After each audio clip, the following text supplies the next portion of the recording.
2018 group 4ல கேட்ட GS questions பார்க்கலாம். சரியான காரணங்களை தெரிவு செய்க. பின்வரும் காரணங்களில் இருசக்கர வாகனங்களுக்கு பெட்ரோலுடன் எண்ணெய் கலக்கப்படுகிறது. எந்த காரணங்களுக்காக பெட்ரோலோட எண்ணெய் கலக்கப்படுகிறது? இருசக்கர வாகனங்களில் ஊற்றக்கூடிய பெட்ரோலோட எண்ணெய் எதுக்காக கலக்குறாங்க அப்படின்னு சொல்லி கேட்டிருக்காங்க. அதுக்கு ஆன்சர் இயந்திர பாகங்களை உராய்விலிருந்து பாதுகாக்கும். இரு இயந்திரங்களுக்கு இடையிலான வெப்பத்தை இது வெளியேற்றும். இந்த 2 காரணங்களுக்காக தான் இருசக்கர வாகனங்களோட பெட்ரோல் கலக்கப்படுது. அடுத்த கேள்வி பொறுத்துக. ஆஸ்மியம் அப்படின்னாக்க மிக கனமான உலோகம். உலோகத்தில் கனமான உலோகம் எதுனா அந்த ஆஸ்மியம் தான். ஆஸ்மியம் அப்படின்னா மிக கனமான உலோகம். லித்தியம் மிக லேசான உலோகம். ஆஸ்மியம் மிக கனமான உலோகம். லித்தியம் மிக லேசான உலோகம். டங்ஸ்டன் அதிக உருகுநிலை கொண்டது. 3300 டிகிரி செல்சியஸ். டங்ஸ்டன் அதிக உருகுநிலை கொண்டது. சில்வர் சிறந்த மின்கடத்தி. சில்வர் சிறந்த மின்கடத்தி. அடுத்த கேள்வி பட்டியல் 1ல் கரைசல் கொடுத்துருக்காங்க. அதோட pH மதிப்பு இந்த சைடு கொடுத்துருக்காங்க. இதில் குருதியோட pH மதிப்பு என்ன அப்படின்னாக்க 7.3லேருந்து 7.5 வரைக்கும். குருதியோட pH மதிப்பு 7.3 to 7.5. சிறுநீரோட pH மதிப்பு 5.5 to 7.5. அடுத்ததாக வினிகரோட pH மதிப்பு கேட்டிருக்காங்க. வினிகரோட pH மதிப்பு 2.4லேருந்து 3.4 வரைக்கும் வினிகரோட pH மதிப்பு. பாலோட pH மதிப்பு 6.5. இதுலேயே அதிகமாக இருக்கக்கூடியது குருதி தான். ரத்தத்தோட pH மதிப்பு தான். குருதி 7.3லேருந்து 7.5. சிறுநீர் 5.5லேருந்து 7 to 5. Vinegar 2.4 to 3 to 4. பாலோட pH மதிப்பு 6.5. அடுத்த கேள்வி 2017 அக்டோபர் 4 முதல் 2017 10 வரையில் கொண்டாடப்பட்ட உலக சிறப்பு வாரத்தினது கருப்பொருள். உலக சிறப்பு வாரத்தினது கருப்பொருள் என்ன? 2017 அக்டோபர்லேருந்து 2017 அக்டோபர் 4லேருந்து 2017 அக்டோபர் 10 வரையிலான ஒரு சிறப்பு வாரம். ஒரு வாரம் அந்த ஒரு வாரம் கொண்டாடப்படக்கூடிய சிறப்போட அந்த கருப்பொருள் என்ன அப்படின்னு சொல்லி கேட்டிருக்காங்க. அதுக்கு என்ன கருப்பொருள் அப்படின்னா விண்வெளியில் புது உலகினை தேடல். அக்டோபர் 4லேருந்து அக்டோபர் 10 வரைக்கும் அந்த 1 வீக் என்ன செலிப்ரேட் பண்ணுறோம், என்ன அந்த எதுக்காக அந்த கருப்பொருள் என்ன அப்படின்னாக்க விண்வெளியில் புது உலகத்தினை தேடல். இது 2017. விண்வெளியில் புது உலகத்தினை தேடல். அடுத்த கேள்வி 2017ஆம் ஆண்டு குவஹாட்டியில் நடைபெற்ற உலக இளையோர் பெண்கள் குத்துச்சண்டை போட்டியில் கலந்து கொண்டவர்களுள் மிகச்சிறந்த வீரர் என பாராட்டப்பட்டவர். 2017ஆம் ஆண்டு எங்கே நடந்துச்சு அப்படின்னாக்கா குவஹாட்டியில் நடைபெற்ற உலக இளையோர் பெண்கள் குத்துச்சண்டை போட்டி. பெண்கள் குத்துச்சண்டை போட்டியில் கலந்து கொள்ள மிகச்சிறந்த வீரர் யார் அப்படின்னு சொல்லி கேட்டிருக்காங்க. யார் அப்படின்னாக்க அங்குசிட்டா போரோ அப்படிங்கிறவங்க தான் மிகச்சிறந்த குத்துச்சண்டை வீரர். உலக இளையோர் பெண்கள் குத்து சண்டையில் மிகச்சிறந்தவர்னு சொல்கிறவங்க யார் அப்படின்னாக்க அங்குசிட்டா போரோ அப்படிங்கிறதா. 2017 வருஷம். அடுத்த கேள்வி பனிப்பாலம் நடவடிக்கை எந்த அமைப்போடு தொடர்புடையது? பனிப்பாலம் நடவடிக்கை நாசாவோட தொடர்புடையது. எந்த அமைப்போடு தொடர்புடையது? நாசாவோட தொடர்புடையது. அடுத்த கேள்வி புதுடெல்லியில் 2017ஆம் ஆண்டு அக்டோபர் மாதம் இந்திய பிரதமர் அவர்களால் தொடங்கி வைக்கப்பட்ட அமைப்பு. இந்திய பிரதமர் அவர்களால் தொடங்கி வைக்கப்பட்ட அமைப்பு எது அப்படின்னாக்க அனைத்திந்திய ஆயுர்வேத மருத்துவக் கழகம். அனைத்திந்திய ஆயுர்வேத மருத்துவக் கழகம் தான் டெல்லியில் 2017ஆம் ஆண்டு பிரதமர் துவங்கி வச்சிருக்காரு. அனைத்திந்திய ஆயுர்வேத மருத்துவக் கழகம். அடுத்த கேள்வி பொறுத்துக.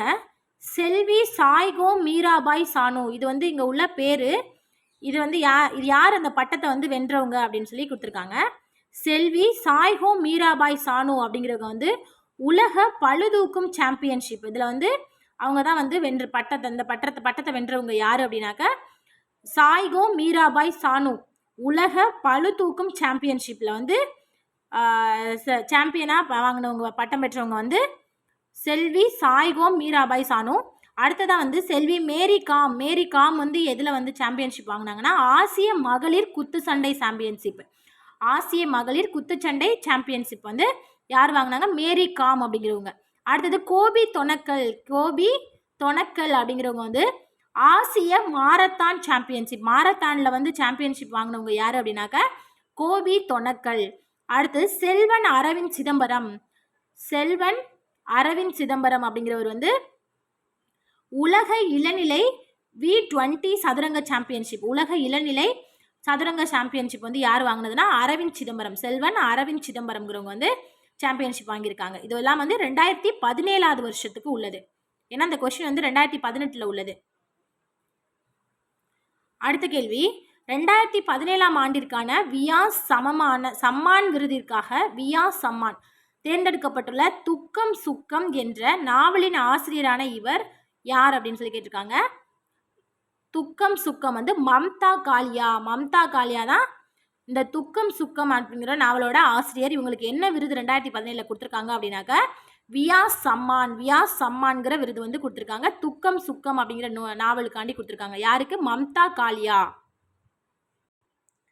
அடுத்த கேள்வி, 15வது நிதிக்குழுவின் பரிந்துரைகள் எப்பொழுது நடைமுறைக்கு வரும்? ஏப்ரல் 1, 2020. இது வந்து 15வது நிதிக்குழுவோட தலைவர் வந்து திரு NK சிங் அப்படிங்கிறவங்க தான் வந்து 15வது நிதிக்குழுவோட தலைவர். இது வந்து 2021 2026 இடைப்பட்ட அந்த வருஷங்களுக்கான பரிந்துரைகள் தான் இதில் வந்திருக்கும் 15வது நிதிக்குழுவில்.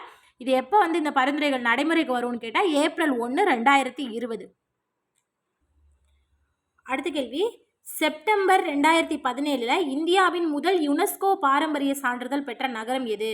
இந்தியாவின் முதல் யுனெஸ்கோ பாரம்பரிய சான்றிதழ் எந்த நகரத்துக்கு வந்து 2017 தான் வாங்கியிருக்காங்க. எந்த நகரத்துக்கு அப்படின்னாக்க அகமதாபாத். யுனெஸ்கோ பாரம்பரிய சான்றிதழ் அப்படிங்கிறது வந்து அகமதாபாத்துக்கு வந்து 2017 கொடுத்துருக்காங்க. இதுதான் இந்தியாவோட முதல் யுனெஸ்கோ பாரம்பரிய சான்றிதழாகவும் இருக்கு. அடுத்த கேள்வி, இந்தியாவின் 46வது கிராண்ட் மாஸ்டர் செஸ் விளையாட்டு சாம்பியன் 2017 வந்து நடந்திருக்கு. அந்த 2017 நடந்த அந்த 46வது கிராண்ட் மாஸ்டரோட செஸ் விளையாட்டுக்கான சாம்பியன் யார் அப்படின்னு சொல்லி கேட்டிருக்காங்க. சாம்பியன் வந்து ஸ்ரீநாத் நாராயணன். ஸ்ரீநாத் நாராயணன் தான் வந்து 46வது கிராண்ட் மாஸ்டர் செஸ் விளையாட்டோட சாம்பியன். 46வது கிராண்ட் மாஸ்டர் செஸ் விளையாட்டு வந்து 2017 வந்து நடந்திருக்கு. இதோட சாம்பியன் வந்து ஸ்ரீநாத் நாராயணன். அடுத்த கேள்வி, இங்கே வந்து விட்டமின்ஸ் கொடுத்துருக்காங்க. Vitamin A, vitamin B1, B6, B12 இதை கொடுத்துருக்காங்க. இது குறையிறதுனால என்னென்ன நோய்கள் வருது அப்படின்னு சொல்லி இந்த சைட் கொடுத்துருக்காங்க. விட்டமின் ஏ குறைபாட்டால் என்ன வருது அப்படின்னாக்கா நிக்டலோபியா அப்படிங்கிற நோய் வருது. அடுத்து B1, விட்டமின் B1 குறையிறதுனால பெரிபெரி நோய் வந்து வருது. B1 அப்படின்னா பெரிபெரி, ஏ வந்து நிக்டலோபியா. அடுத்து வந்து B6 குறையிறதுனால வந்து பெல்லக்ரா. B6 வந்து பெல்லக்ரா. B1 வந்து பெரிபெரி, B6 வந்து பெல்லக்ரா. B12 குறையிறதுனால என்ன நோய் வருது அப்படின்னா B12 வந்து பெர்னிசியஸ் அனிமியா வருது. பெர்னிசியஸ் அனிமியா. ஏ குறைபாட்டினால வரக்கூடியது வந்து நிக்டலோபியா. B1 வந்து பெரிபெரி, B6 வந்து பெல்லக்ரா, B12 வந்து பெர்னிசியஸ் அனிமியா. பெர்னிசியஸ் அனிமியா அந்த நோய் வருது. அடுத்த கேள்வி, கீழ்கண்டவற்றுள் தவறான இணைகள் யாது? குளோரோஃப்ளோரா கார்பன். குளிர்சாதன பெட்டியில் இருக்கக்கூடியது வந்து குளோரோஃப்ளோரா கார்பன். இது வந்து சரியான இணை. மீத்தேன் வந்து பண்ணை மண்ணை உழுதல். பண்ணை மண்ணை வந்து உழுகிறது வந்து மீத்தேன் அப்படின்னு சொல்லி கொடுத்துருக்காங்க. நைட்ரஸ் ஆக்சைடு கால்நடைகளில் செரித்தல். கார்பன் டை ஆக்சைடு புதைப்படிவ எரிபொருட்களை எரித்தல். மீத்தேன் வந்து ஆட்டோமொபைல் டயர்ஸ்லையும் ரீஇன்ஃபோர்ஸிங் ஏஜெண்டாக ரப்பர்லையும் வந்து பயன்படுது. அப்போ பண்ணை மண்ணை உழுதலுக்கு வந்து மீத்தேனுக்கும் இதுக்கும் சம்மந்தம் இல்லை. அப்போ இது வந்து ராங்கு. அடுத்ததாக இருக்கக்கூடிய இந்த நைட்ரஸ் ஆக்சைடுனா வந்து ஒரு சிரிக்கக்கூடிய வாயு அப்படின்னு சொல்கிறாங்க. சிரிக்க வைக்கக்கூடிய வாயு அப்படின்னு சொல்கிறாங்க. அடுத்ததாக வந்து இது வந்து கால்நடைகளில் செரித்தலுக்கு வந்து இதுக்கும் சம்மந்தம் கிடையாது. நைட்ரஸ் ஆக்சைடு வந்து ஒரு நிறமற்ற வாயு. அடுத்து இது வந்து ஒரு சிறந்த மயக்க மருந்தாகவும் இருக்குது. மயக்க மருந்தாகவும் கூட இதை பயன்படுத்துகிறாங்க. ஆனால் இந்த கால்நடைகளில் செரித்தல் வந்து பயன்படுத்தக்கூடியது வந்து கார்பன் டை ஆக்சைடும் மீத்தேன் இது மாதிரியான வாயுக்கள் தான் வந்து பயன்படுத்துகிறாங்க. அப்போ இதுவும் இந்த ரெண்டாவது மீத்தேனும் நைட்ரஸ் ஆக்சைடு இது ரெண்டும் தான் வந்து தவறானது. அடுத்த கேள்வி, காற்றில்லா சுவாசத்தில் குளுக்கோஸின் சுவாச ஈவு டேஷ் ஆகும். காற்றில்லா சுவாசத்தில் குளுக்கோஸோட சுவாச ஈவு எவ்வளவு அப்படின்னு சொல்லி கேட்டிருக்காங்க. ஆன்சர் வந்து முடிவற்றது. முடிவற்றது தான் வந்து இதுக்கு ஆன்சர். Option C. அடுத்த கேள்வி, இ அந்த பீட்டாவின் மதிப்பு என்ன அப்படின்னு சொல்லி கேட்டிருக்காங்க. அதோட மதிப்பு வந்து 1. அதான் ஆன்சர். 1 தான் ஆன்சர். அடுத்த கேள்வி, எந்த மாநில அரசு கியான்கஞ்ச் மின் வர்க்க திட்டத்தினை செயல்படுத்தியது? எந்த மாநில அரசு கியான்கஞ்ச் மின் வர்க்க திட்டத்தினை செயல்படுத்தியது? ஆன்சர் வந்து குஜராத். குஜராத்தில் தான் வந்து கியான்கஞ்ச் மின் வர்க்க திட்டம் அப்படிங்கிற திட்டத்தை வந்து செயல்படுத்தியிருக்காங்க. இந்த கியான்கஞ்ச் அப்படிங்கிற இந்த மின்வர்க்க திட்டம் அப்படின்னாக்க வந்து ஸ்மார்ட் வகுப்பறை அப்படின்னு அர்த்தம். இது வந்து குஜராத்தில் விஜய் ரூபணி அப்படிங்கிறவர் தான் வந்து அவர் தான் முதல்வராக இருந்திருக்காரு. இந்த திட்டத்தை அறிமுகப்படுத்துகிறப்போ செப்டம்பர் 5, 2017 அப்போ தான் வந்து இந்த திட்டத்தை வந்து அறிமுகப்படுத்தியிருக்காங்க. ஸ்மார்ட் வகுப்பறை அப்படின்னு அர்த்தம். இந்த மின் ஒர்க் என்னது கியான்கஞ்ச் அப்படின்னாக்க கியான்கஞ்ச்னா ஸ்மார்ட் வகுப்பறைன்னு அர்த்தம். செப்டம்பர் 5 ஆசிரியர் தினத்தன்னைக்கு வந்து இதை வந்து அறிமுகப்படுத்தியிருக்காங்க 2017. அடுத்த கேள்வி, நலவாழ்வு மற்றும் குடும்ப நலத்துறை ஒன்றிய அமைச்சகம் வந்து 2017 நவம்பர் 28 அன்று ஐசிஎம்ஆருடன் இணைந்து IHMI-னை துவக்கியுள்ளது. ஐசிஎம்ஆர் அப்படின்னாக்க இந்தியன் கவுன்சில் ஆஃப்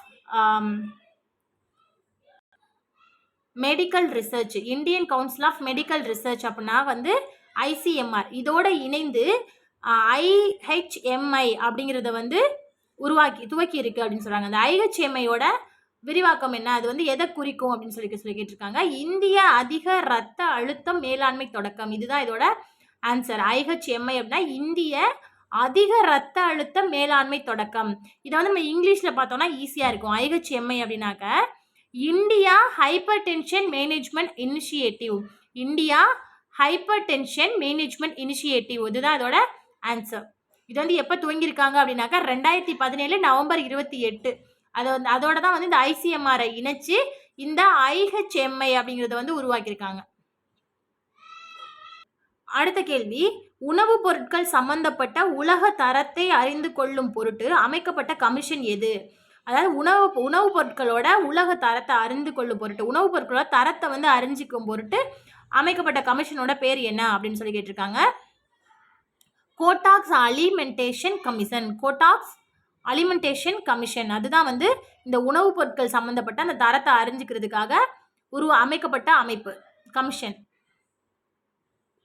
அடுத்த கேள்வி, அழிப்பு நிலையாக இருக்கக்கூடிய காலம் எது அப்படின்னாக்க மிக குறுகிய காலம். மிக குறுகிய காலம்.